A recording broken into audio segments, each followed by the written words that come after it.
chiamo Chiara Bazza, è qualche anno che faccio la docente per i corsi OS e da 20 anni seguo e parto proprio dagli inizi, proprio con la legge del 99, su quelle che sono le cure palliative.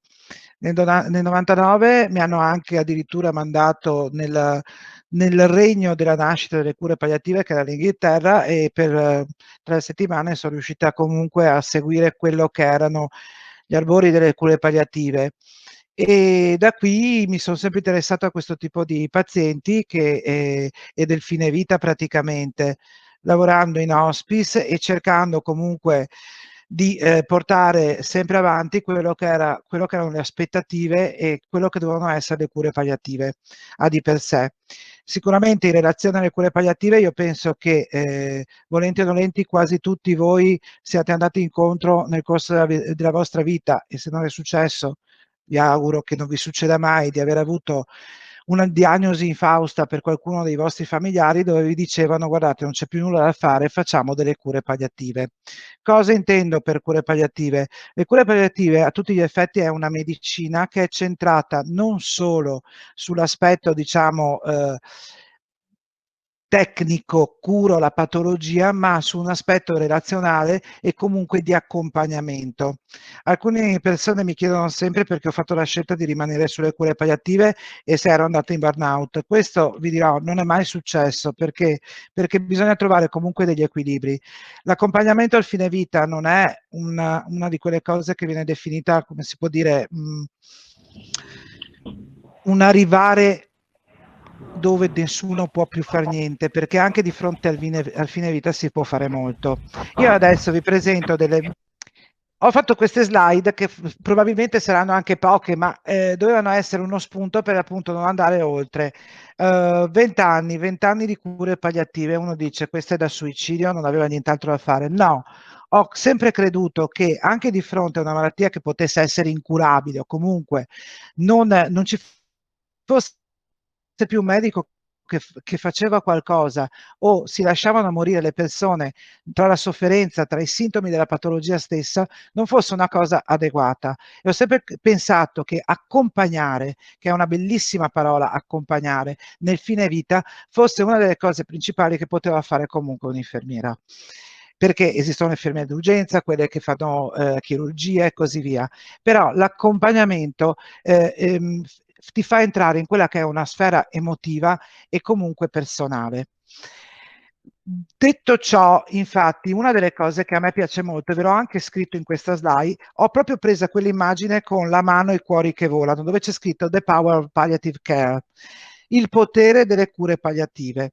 Perché? Perché concentrava praticamente tutto un discorso interno dove tu vai a lenire in qualche modo tutta la sofferenza di una persona che, affetta da una malattia degenerativa inguaribile, di fronte a questo non può scampare a che cosa?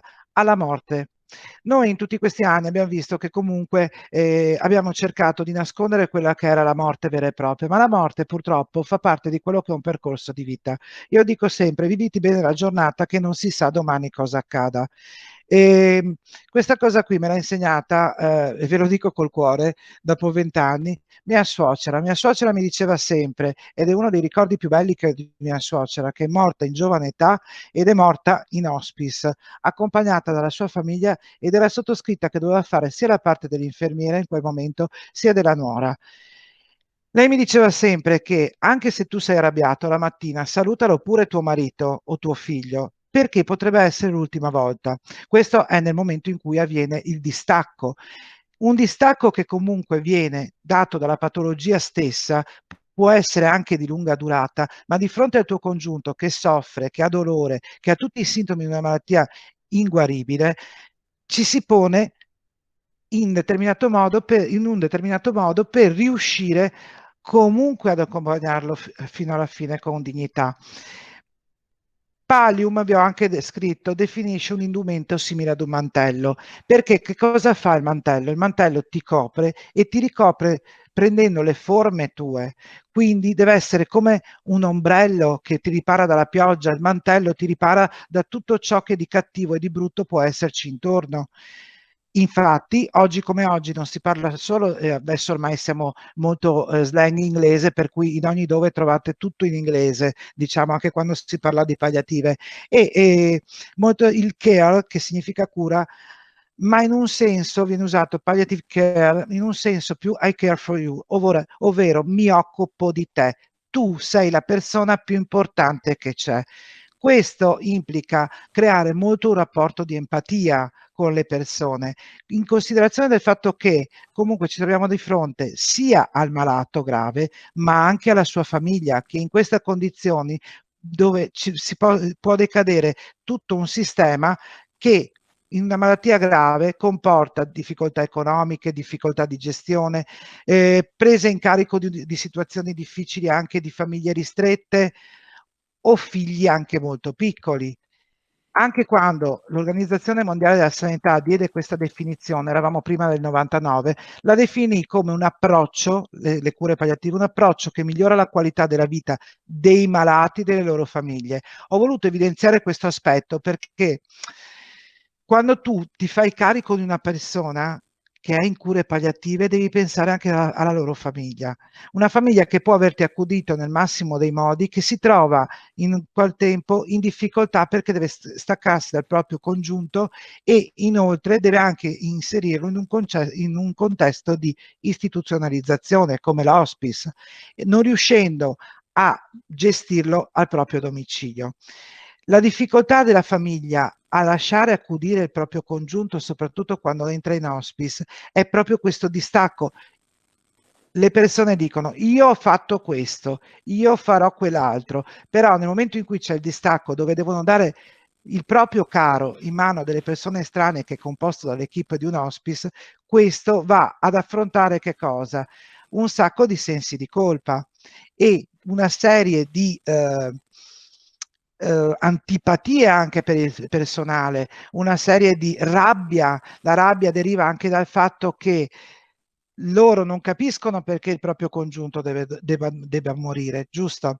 Ed inoltre l'Organizzazione sempre Mondiale della Sanità diceva che si trovano ad affrontare problematiche associate a queste malattie inguaribili attraverso la prevenzione e il sollievo della sofferenza per mezzo di identificazione precoce e di un ottimale trattamento del dolore e altre problematiche di natura fisica, psicologica, sociale e spirituale.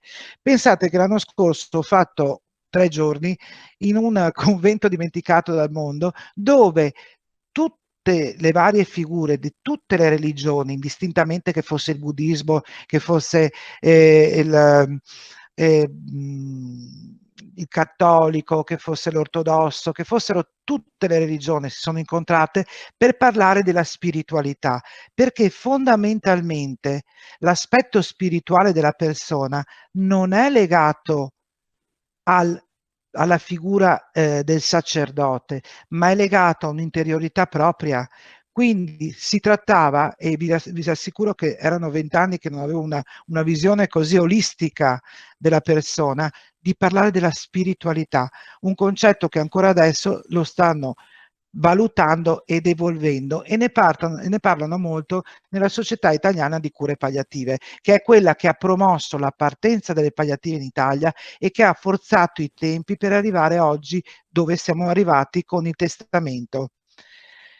Vi ho fatto un piccolo riassunto di quelle che sono state le pietre miliari per arrivare allo sviluppo di oggi di quelle che sono le cure palliative in Italia. Con l'articolo del decreto, vabbè, era del 98, però è diventato legge, la prima legge sulle palliative in Italia è stata quella del 39, numero 39 del 99. In tutto questo discorso, in tutta questa legge, vi ho di fatto evidenziato la cosa più importante, che di fatto la legge diceva che sanciva la nascita ufficiale degli hospice.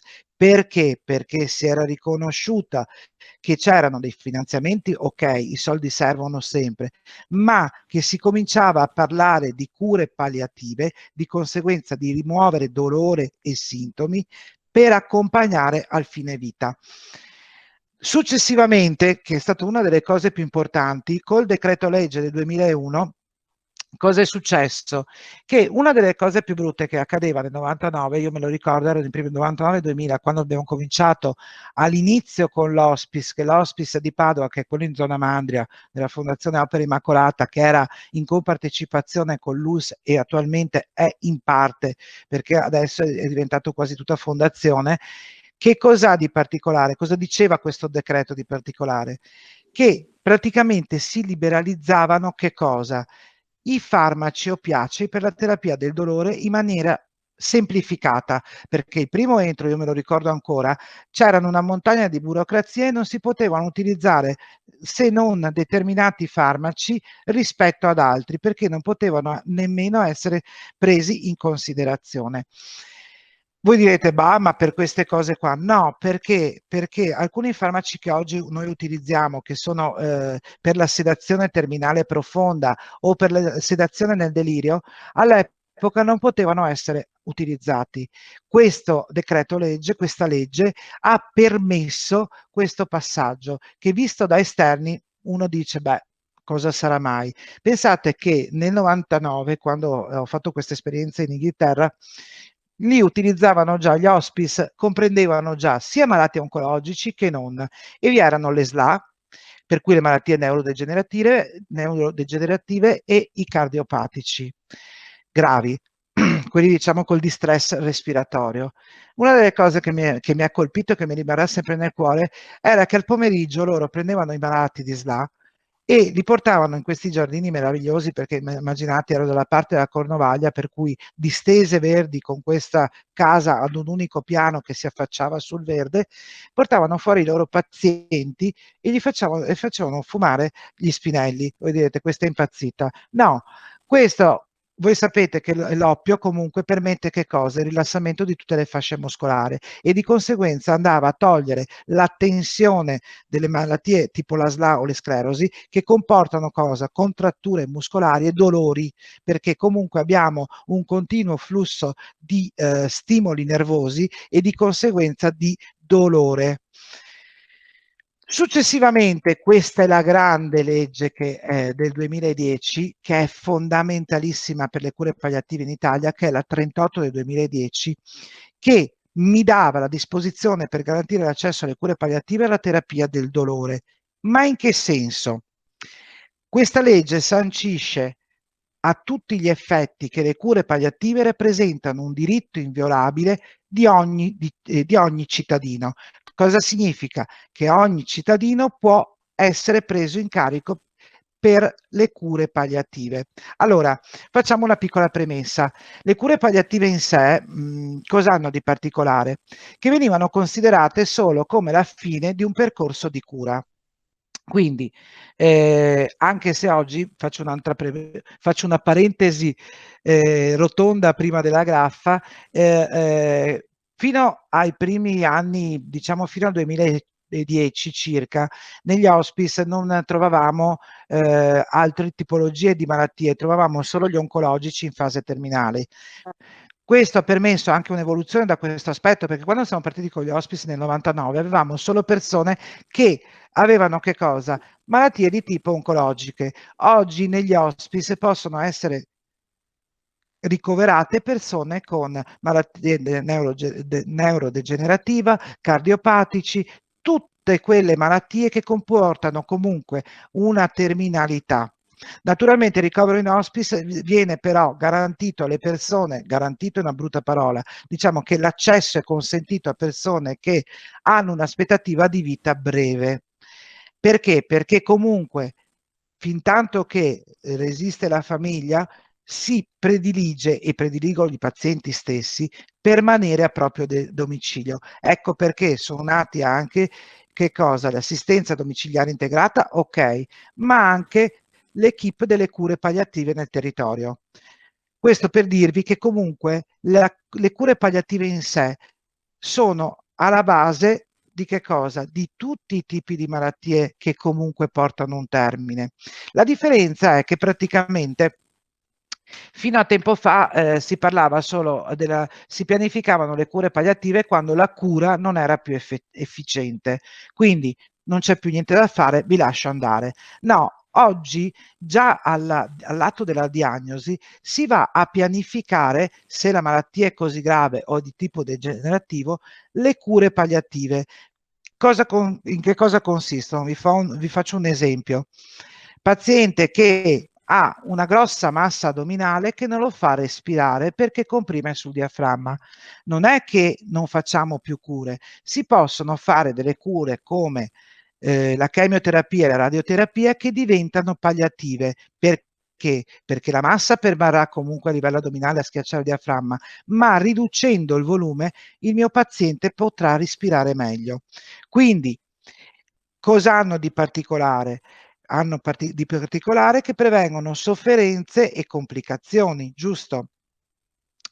E di conseguenza queste cure palliative cosa devono fare? Devono praticamente rispondere in modo esaustivo ai bisogni, giusto? Allora, tornando alla legge 38, dice che è finalizzato alla cura attiva e totale dei pazienti in cui la malattia di base, caratterizzata da una stabile evoluzione e da una prognosi infausta, non risponde più a trattamenti specifici. Subito dopo, e anche questa è stata una delle particolarità che ci ha permesso di fare oggi come oggi le cure palliative e lo sviluppo delle cure palliative, è stato praticamente che cosa? L'istituzione della disciplina cure palliative. Cosa significa? Che l'accordo tra Stato e Regioni del 2013 ha permesso proprio di riconoscere che le persone che lavorano nell'ambito delle cure palliative sono persone specifiche con un determinato percorso di studi, con conoscenze di base, con formazione ed esperienza che mi possono dare che cosa? Un'eccellenza di tipo scientifico e professionale. E per concludere, che poi non vi scoccio più con la parte legata alle leggi, che è sempre la più noiosa, andiamo a parlare di che cosa? Dell'inclusione dei LEA. Cosa sono? La definizione e aggiornamento dei livelli essenziali di assistenza. Cosa dice tutta questa cosa? Dice alla fine che oltre che un diritto sancito dalla legge, un adempimento obbligatorio per il sistema sanitario prendersi cura di tutte quelle persone che hanno bisogno delle cure palliative. Ok?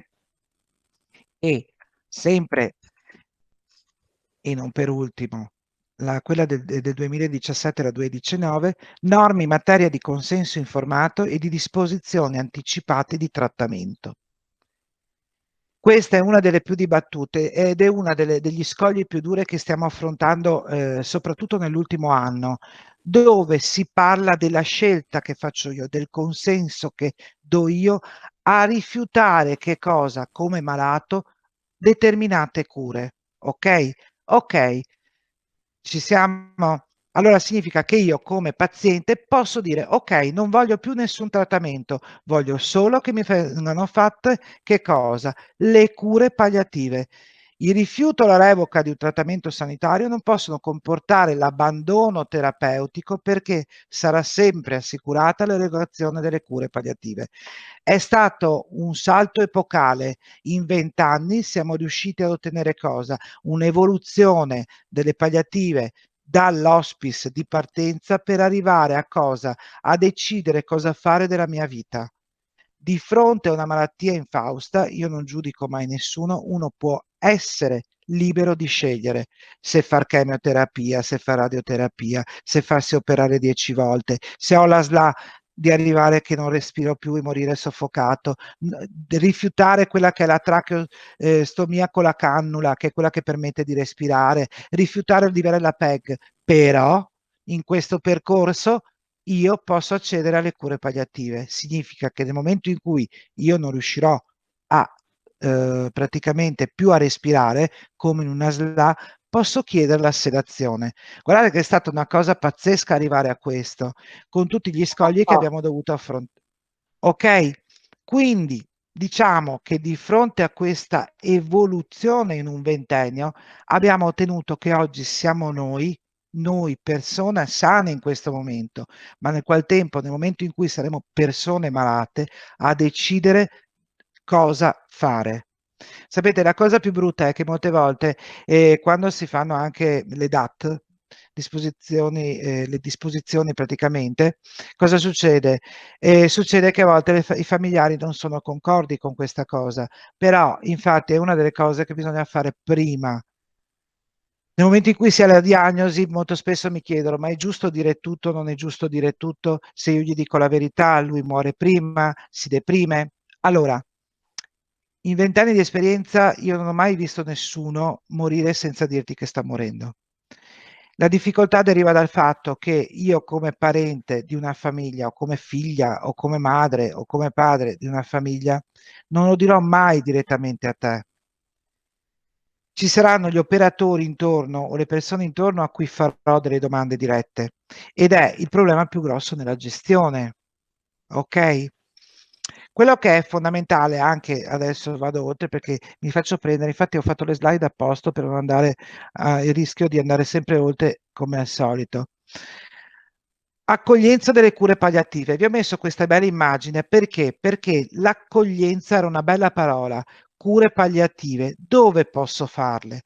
In ospedale, in hospice, in ambulatorio e a domicilio. Perché l'ambulatorio? Perché l'ambulatorio, il medico di medicina generale, è tenuto con il servizio territoriale a fornirmi comunque le mie cure palliative, per cui farmaci idonei. A domicilio cosa abbiamo? Abbiamo l'assistenza domiciliare integrata che ci dà un supporto. In hospice è la formula hospice non è altro che una via di mezzo tra l'ospedale e il territorio dove io sono accudito e ho la presenza del personale 24H, infermieristico e OS, dove però il medico è a spot. Cosa significa? Che il medico è presente la mattina, si fa il giro, si disquisisce, ci si mette in equipe dove c'è la presenza della psicologa, dove abbiamo il sacerdote e negli ultimi 5 anni siamo riusciti anche ad avere, oltre al prete cattolico, il prete ortodosso e il prete che adesso mi sfugge come si chiama, ebreo e così via, perché comunque anche se una persona nelle varie religioni vuole parlare con la figura di riferimento, spirituale o meno, deve essere concesso di farlo, perché è una libertà. La religione non deve essere una cosa cattiva, la religione deve essere qualcosa che ti aiuta nella vita. Quindi ognuno è libero di credere chi vuole. A Buddha, Allah, a Dio, a chi vuole. Quindi anche di fronte a altre piccole religioni o altre piccole realtà o religioni anche, vi dico, sconosciute, si è cercato di fare del nostro meglio per poter fare accompagnare il paziente al fine vita. Vorrei parlarvi delle cure palliative. Perché? Perché le cure palliative cosa hanno di speciale? Dalla cura al prendersi cura in modo globale, vi ho detto io. Perché? Perché noi dobbiamo avere una visione a 360 gradi della persona. Infatti, nel momento in cui tu vieni preso a carico con le cure palliative, al centro del percorso di cura ho scritto c'è l'individuo. La medicina viene personalizzata. Perché? Perché è l'individuo stesso, il malato stesso, il paziente stesso, che ti dà indicazioni su come proseguire. Non sempre questo avviene, però diciamo che questo è lo scopo dell'accompagnamento. Le cure palliative, allora, che cosa hanno di speciale? Affermano il valore della vita considerando la morte un evento naturale. Le cure palliative, come sento dire spesso, perché non è ancora adesso si pensa a questo, vado in hospice, vado a morire. Quello che viene spiegato alle persone è che noi in hospice non è che facciamo morire la gente, è che è un posto preposto per accompagnare. Talvolta, se c'è un'aspettanza di vita anche più prolungata, riusciamo in qualche modo a togliere i segni e sintomi e far in modo che la persona possa tornare al proprio domicilio, dove senz'altro sta meglio che in hospice, perché il proprio domicilio c'è il proprio spazio, c'è la propria intimità, c'è la propria casa, ci sono le proprie cose. Ok? Quindi la morte è un evento naturale e con la medicina moderna l'abbiamo ben archiviata e questa morte naturale non viene velocizzata, anzi si fanno dei trattamenti tali perché la persona non abbia sintomi e dolori. Quindi diciamo che le palliative non hanno lo scopo di prolungare la vita, né di prolungarla né di diminuirla, ma man mano la vita del nostro paziente, del nostro malato, va ad affievolarsi fino alla morte. vedono il sollievo del dolore e altri sintomi. Allora, se voi pensate, la Chiesa cattolica diceva qualche decennio fa, forse 50 anni fa, si diceva che non si poteva togliere il dolore perché il dolore ci permetteva di andare, a chi ci crede, in paradiso, ok? Non è vero. Togliere il dolore significa rendere la persona più in grado di comunicare con le persone care. Togliere il dolore significa riuscire a vedere il tuo congiunto che è più sereno e tranquillo. Gli altri sintomi vanno dal delirio che alla malattia, purtroppo, queste malattie gravi e degenerative portano delle conseguenze anche psichiche dove noi come parenti non riconosciamo il nostro congiunto. E in tutto questo contesto, quindi le cure palliative cosa fanno? Integrano gli aspetti sia psicologici che spirituali dell'assistenza. Offrono un sistema di supporto alla famiglia che magari riesce a respirare perché avere in casa una persona malata comporta sempre un disagio familiare e un adattare anche gli ambienti alla nuova situazione. Pensate a persone giovani perché non dovete pensare solo all'anziano, ma noi ricoveriamo l'anno scorso la media dell'età erano 50 anni, 55. Quindi significa che in questo contesto, soprattutto del prolungamento della vita che abbiamo noi oggi, cosa ci siamo trovati a fare? Ci siamo ritrovati ad avere che cosa? Ad avere persone in sofferenza su famiglie che lavorano ancora. Quindi un disagio globale di tutta la famiglia. Abbiamo avuto, ed è una delle scene che mi porterò in vita perché non è vero, allora, non si entra in burnout, però alcuni ricordi, alcune sensazioni permangono anche per lungo tempo, anche per 20 anni, vi assicuro. Quest'anno abbiamo avuto, o all'inizio dell'anno scorso, no, quest'anno, all'inizio dell'anno scorso abbiamo avuto una mamma con una bambina di 3 anni. Lei di 40, forse meno di 40 anni, il marito pressappoco la stessa età, con la difficoltà che il marito lavorava extra regione e la bambina di 3 anni non riconosceva la mamma perché? Perché ammalata già da un anno.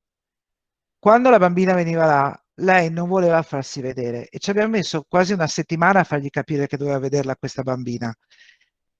Qual era la sua vergogna? Che lei vedesse il catetere e le flebo applicate. Quindi, per far sì che la bambina venisse al letto della propria mamma, essendo piccola, abbiamo rimosso le flebo per quelle 2 ore e abbiamo nascosto il catetere vescicale.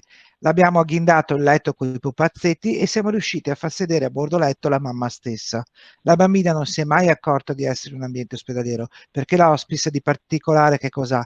Che ha tutte stanze singole con un letto per il familiare. Quindi agghindandole con degli oggetti di casa permettiamo anche ai pazienti stessi di sentirsi meglio.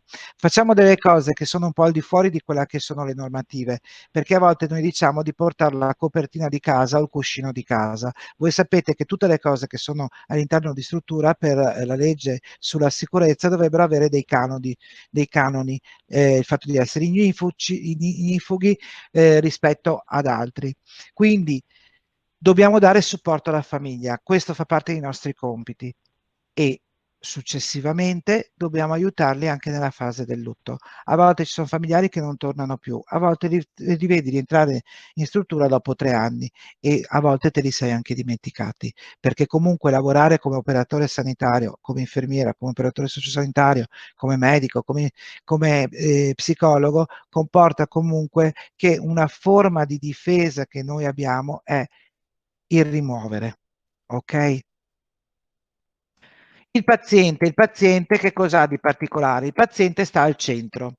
A un certo punto questo paziente ha un dolore e una sofferenza che viene anche definita dolore totale, ok? O total pain, perché è tutto in inglese. Il mio inglese è un po' maccaronica, però è il total pain. Che cosa ha di particolare?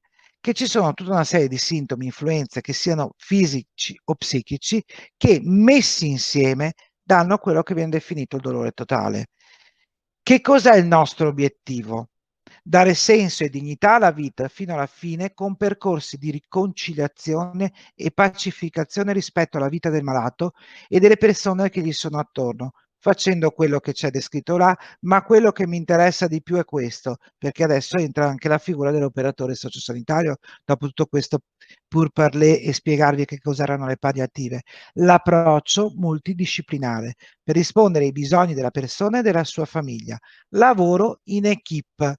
Perché vi dico questa?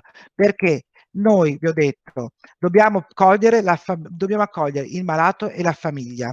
Quando io parlo di famiglia, la famiglia non è intesa solo come il legame biologico, ovvero mio marito, il mio compagno, mio figlio, ma sono tutte quelle persone che il paziente considera famiglia. Infatti vi ho fatto quella bella immagine, componi la famiglia, perché la famiglia diventa un sistema.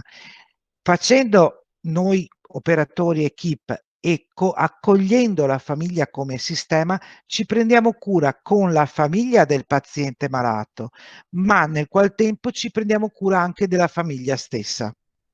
Ok? Infatti, malato e famiglia sono all'interno di questo cerchio e tutto intorno abbiamo tutti i professionisti che lavorano in un'equipe multidisciplinare, sono paritetici. Ecco, una delle cose che mi è sempre piaciuto fare e per cui ho lavorato molto lì è che comunque siamo paritetici. Significa che ognuno di noi si porta rispetto in base a quello che è il proprio lavoro, ovvero l'infermiere avrà la sua professionalità, il medico la sua professionalità, l'assistente sociale la sua professionalità e così via, fino all'operatore sociosanitario. Però il rispetto è fondamentale. Ognuno di noi può dire la propria cosa, perché ognuno di noi lavora a contatto con chi? Con pazienti e familiari, ok? Quindi si è allo stesso livello perché tutti possono dire quello che pensano. Naturalmente non si va ad intaccare, diciamo, fra virgolette, quello che è la professione o il ruolo professionale della figura. Riguarda la definizione del ruolo e le competenze dell'operatore sociosanitario nell'ambito delle cure palliative, secondo me è una di quelle situazioni in cui lavora bene. Allora, noi siamo abituati, ultimamente frequento una struttura per altri motivi e gli operatori sociosanitari mi hanno detto, ma più di questo che facciamo cosa c'è? Ecco, hanno già sbagliato di partenza. Il fare, insegno sempre quando faccio i corsi OS, prima o poi ci arriva tutti. Ci arriviamo tutti a fare perché ti insegno oggi, ti insegno domani, ti insegno dopodomani, prima o poi impari il fare. Ma l'essere, ossia essere quello che io sono e quello che voglio esprimere, non te lo insegna nessuno. Nell'ambito delle cure palliative bisogna essere. Bisogna anche divenire perché gli operatori sociosanitari nell'ambito nostro vengono anche formati. La formazione che viene prestata per gli infermieri piuttosto che per altre, per la psicologa, piuttosto per dell'assistente sociale, le stesse informazioni vengono date agli operatori sociosanitari. Perché? Perché comunque l'integrazione è multiprofessionale. Ho voluto evidenziarvi questa parte blu dove l'ho proprio preso dalla Treccani, gruppo di persone impegnate in una collaborazione di carattere tecnico-scientifico, volta a un fine specifico. Quindi la peculiarità delle cure palliative è l'integrazione multiprofessionale e all'interno dell'integrazione multiprofessionale ci siete anche voi, operatori sociosanitari. E adesso vi cade una pietra in testa perché non esiste però un modello core competition. Che cos'è?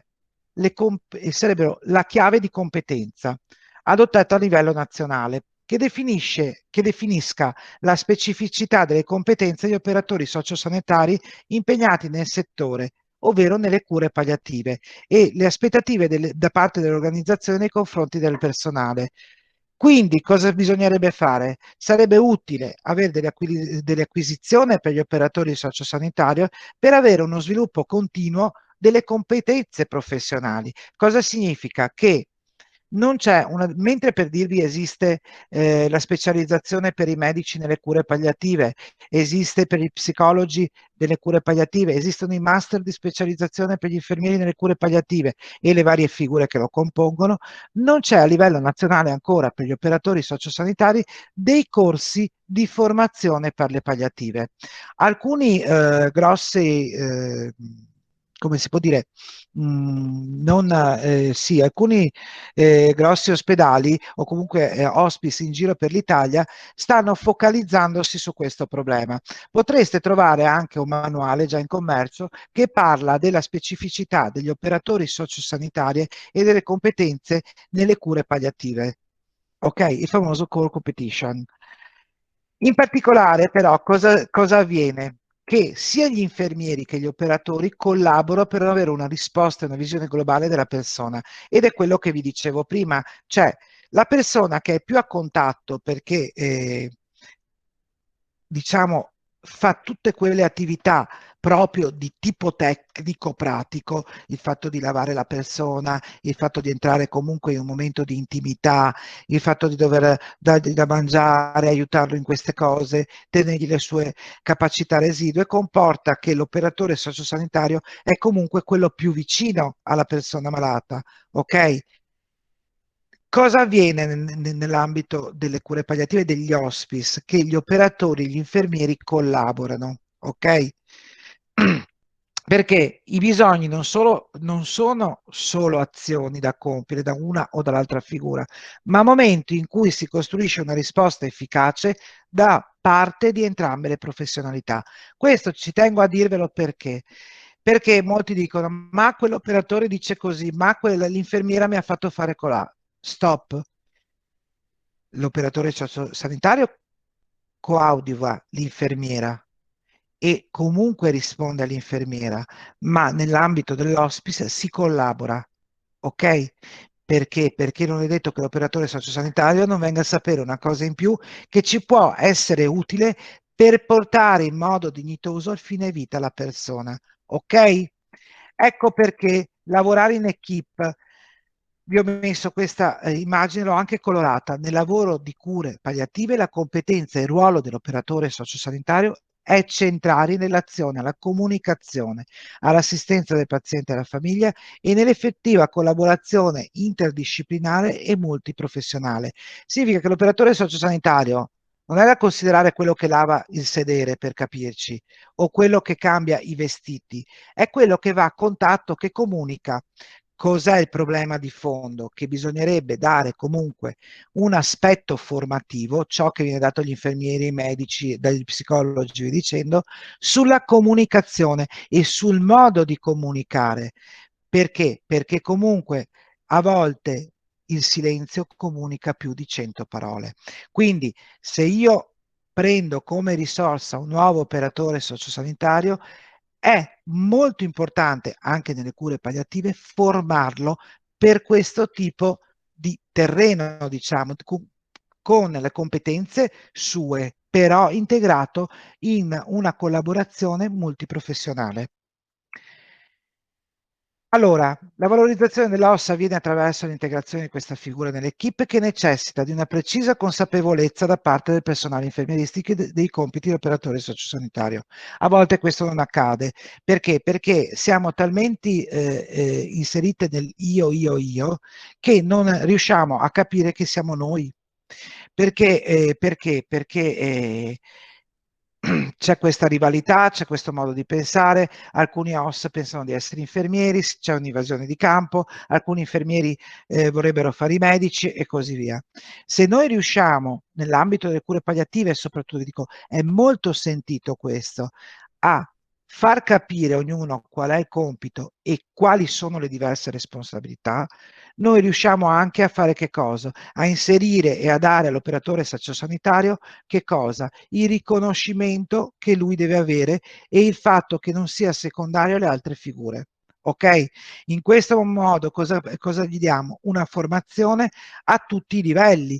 Perché? Perché è giusto ed è concreto, perché avviene da noi circa un anno che facciamo la formazione per gli infermieri e per gli operatori sociosanitari su tutte quelle che sono le novità. Perché non è detto che perché è operatore non debba sapere determinate cose, perché si ritroverà comunque a comunicare e a collaborare di fronte al fine vita e di fronte al paziente che ha bisogno. Ok? L'OS, come sapete, ha diverse mansioni che sono incentivate, che permettono di far cosa? Di incentivare lo sviluppo dell'autonomia personale in quelli che sono i propri ambiti lavorativi. Naturalmente può fare tutto quello che fa parte delle sue attività, può prestare aiuto per l'igiene personale alle persone che non sono autosufficienti, ma può anche collaborare e aiutare le persone a mantenere piccole particolarità. Noi avevamo un paziente, me lo ricordo ancora, che voleva solo un operatore sociosanitario perché secondo lui era l'unica che sapeva lavare i denti. Può essere anche questa cosa che succede. Se in questi 20 anni fossimo stati l'uno geloso dell'altro, tra infermieri e operatori, non avremmo prodotto quello che era il nostro scopo, un fine vita adeguato e sostegno alla famiglia. Il paziente, ricordatevi sempre che ha il tempo di osservare, ok? L'osservazione la fa nei confronti nostri che operiamo.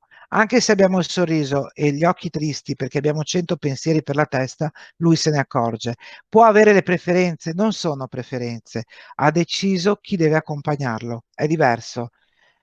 A volte succede che magari chiedono l'operatore X rispetto che l'infermiera Y o l'operatore. Non importa, siamo tutti paritetici. Lo scopo è portare a un fine vita in modo adeguato. L'OS collabora all'interno proprio del nostro ambito con i volontari, gli assistenti sociali, con tutti, perché noi facciamo parte del gruppo di lavoro.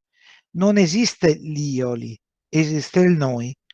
Ritorno a ribadire con la propria professionalità. Ok? L'infermiera valuta con l'OS i bisogni, potrà affidare responsabilmente.